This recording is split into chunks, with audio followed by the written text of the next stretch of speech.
السلام علیکم ناظرین، آج ہم آپ کو حضرت یوسف علیہ السلام کی قبر مبارک کے متعلق حیرت انگیز واقعہ بتائیں گے۔ سب سے پہلے حضرت یوسف علیہ السلام کے متعلق آپ کو بتاتے چلیں کہ حضرت یوسف علیہ السلام اللہ تعالیٰ کے ایسے برگزیدہ نبی تھے کہ آپ کا ذکر قرآن پاک میں بھی آیا ہے اور آپ کے نام سے سورہ یوسف کو اللہ تعالیٰ نے قرآن پاک میں نازل فرمایا۔ آپ کا تعلق انبیاء اکرام کے خاندان سے تھا۔ 11 سال کی عمر سے ہی نبی ہونے کے آثار واضح ہونے لگے۔ آپ نے خواب میں دیکھا کہ 11 ستارے، سورج اور چاند آپ کو سجدہ کر رہے ہیں۔ آپ نے یہ خواب اپنے والد محترم حضرت یعقوب علیہ السلام کو بتایا تو انہوں نے آپ کو اس خواب کو کسی سے بیان کرنے سے منع فرما دیا۔ قرآن پاک میں سورہ یوسف میں حضرت یوسف علیہ السلام کے قصے کو بہت تفصیل سے بیان کیا گیا ہے۔ اللہ تعالیٰ نے حضرت یوسف علیہ السلام کے قصے کو احسن القصص کے نام سے پکارا ہے۔ سورہ انعام اور سورہ غافر میں بھی ان کا ذکر آیا ہے۔ آپ کی عمر 120 برس تھی۔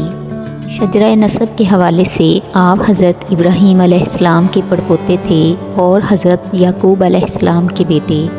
آپ کے 12 بھائی تھے۔ آپ کے والد حضرت یعقوب علیہ السلام کا لقب بنی اسرائیل تھا اور ایک بھائی کا نام یہودا تھا۔ اس لحاظ سے قوم بنی اسرائیل اور یہودی منظر عام پر آئے۔ فلسطین میں وادی جبرون میں موجود نابلس کے مقام میں آپ کے آباء و اجداد قیام پذیر تھے۔ آپ سے آپ کے والد حضرت یعقوب علیہ السلام کو بہت پیار تھا۔ یہی وجہ تھی کہ آپ کے بھائیوں کی حسد کی وجہ سے آپ کو قید سلاسل بھی کاٹنی پڑی اور آخرکار آپ مصر کے بادشاہ بھی بنے۔ ناظرین، اصل قصے کی طرف آتے ہیں کہ حضرت یوسف علیہ السلام کی قبر کا کیا واقعہ ہے۔ کیا آپ جانتے ہیں کہ حضرت یوسف علیہ السلام کو دریائے نیل میں دفنایا گیا؟ آخر کیوں؟ اس کی تفصیل جاننے کے لیے ویڈیو کو اینڈ تک لازمی دیکھیں۔ اگر آپ نے ہمارے چینل کو سبسکرائب نہیں کیا تو لازمی کر لیں۔ بیل آئیکن ضرور دبائیں تاکہ مزید معلوماتی ویڈیوز دیکھنے کا آپ کو موقع ملے۔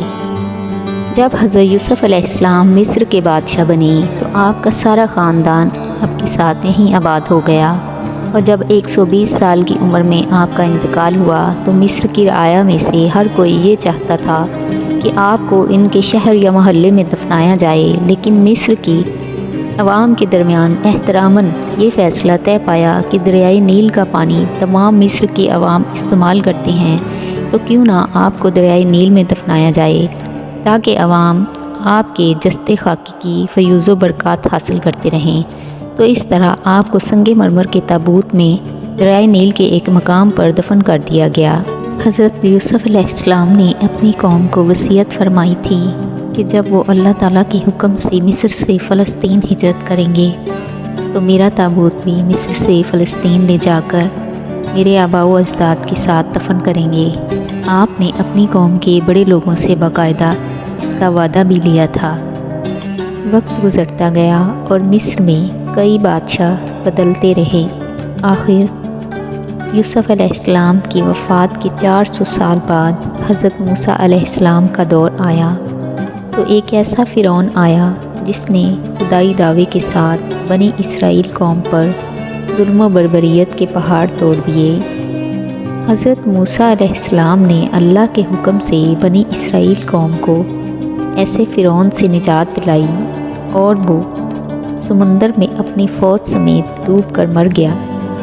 حضرت موسیٰ علیہ السلام اپنی قوم کو لے کر مصر سے فلسطین کی طرف چل پڑے اور بار بار راستہ بھول جاتے اور پھر واپس آ جاتے۔ آخر کیا معاملہ تھا؟ پھر بنی اسرائیل کے بڑے بوڑھوں نے حضرت موسیٰ علیہ السلام سے حضرت یوسف علیہ السلام کی وصیت کا ذکر کیا کہ حضرت یوسف علیہ السلام نے وصیت فرمائی تھی کہ مصر سے فلسطین جاتے ہوئے ان کے تابوت کو ساتھ لے کر جائیں اور ان کے آباء و اجداد کے ساتھ دفن کریں۔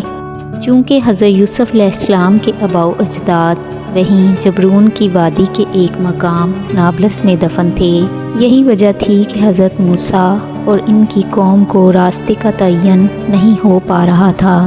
اس طرح سے آپ نے بنی اسرائیل قوم سے حضرت یوسف علیہ السلام کے تابوت کے بارے میں دریافت فرمایا تو آپ کو کسی سے کوئی جواب نہ ملا، کیونکہ اتنے عرصے کے بعد لوگ بھول گئے تھے کہ آپ کو کس جگہ دریائے نیل کے کس مقام پر دفنایا گیا ہے۔ البتہ ایک بڑھیا جو کافی عمر رسیدہ تھی وہ جانتی تھی کہ آپ کا تابوت کس جگہ دفن ہے۔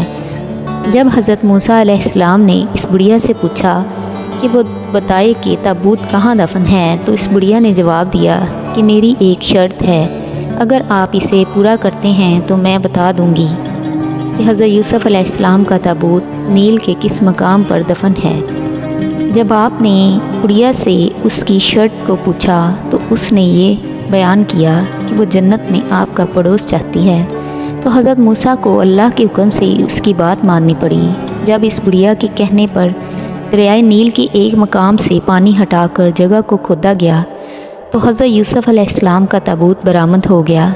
اس طرح آپ کو حضرت یوسف علیہ السلام کے تابوت کی برکت سے راستے میں بھی آسانی پیدا ہوئی، کیونکہ اس سے پہلے آپ کے راستے کی واضح نشاندہی نہیں تھی۔